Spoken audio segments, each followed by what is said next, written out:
Again, why are they so paranoid? Why are they so aggressive, which makes them want to be isolated? It's because their coping skills are shot.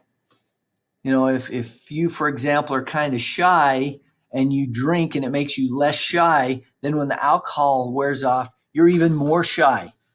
If you're under a lot of stress and under alcohol, you kind of forget about that. And that's how you cope with it. And then the alcohol wears off.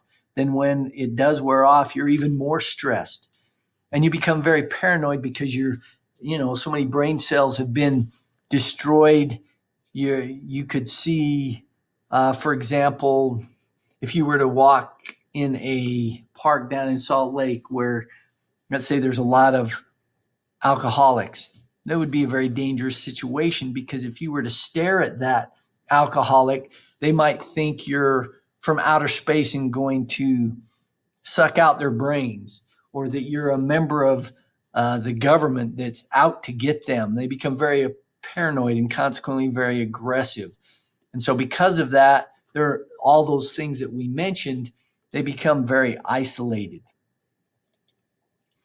Now, stage one again was rationalization. Stage two was denial. They didn't say anything about, hey, this is why I drink. They just hide how much they're drinking. By stage three, they have to have a drink in their hand constantly. So they cannot hide the problem. They can't function without constantly drinking, which goes back to 80% of their calories coming from that alcohol. Now, when alcohol gets into your system, the next term I want you to understand is oxidization. And this takes place in the liver. Oxidization is getting rid of that alcohol out of your system.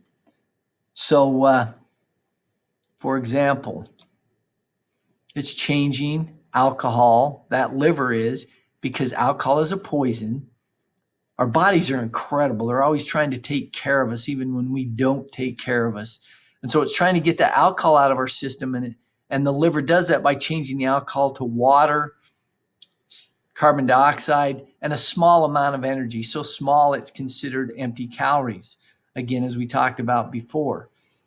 Well, how long does it take the body or the liver to get rid of alcohol out of your system? It gets rid of about one drink for every 2 hours. So let's say someone has 4 drinks. How long is it going to take to get those 4 drinks out of your system? It's going to take, for you great mathematicians, 4 times 2 is 8. So it's going to take 8 hours. Okay, now, sometimes we think, well, we can speed that process up. You can't, even though a lot of times on the media, if you're watching a movie, they get now somebody that's drunk and they try and pour coffee down. All that's going to do is make them more of an alert drunk. There's nothing that can speed up the process of becoming sober. It just takes time, and it's about 2 hours for every drink, and nothing will speed that up at all. Now let's go talk about withdrawals. Now, withdrawals happen or take place when someone has been drinking and is in stage 1, 2, 3 and is trying to quit. Now, obviously, the further along you are in each of those stages is going to make it that much more difficult. And these withdrawal symptoms that we're going to go through are going to be even that much more severe. So someone that's in the beginning stages of stage 1, you're not going to feel these symptoms nearly as much as someone that is at the end of stage 1 or in stage 2.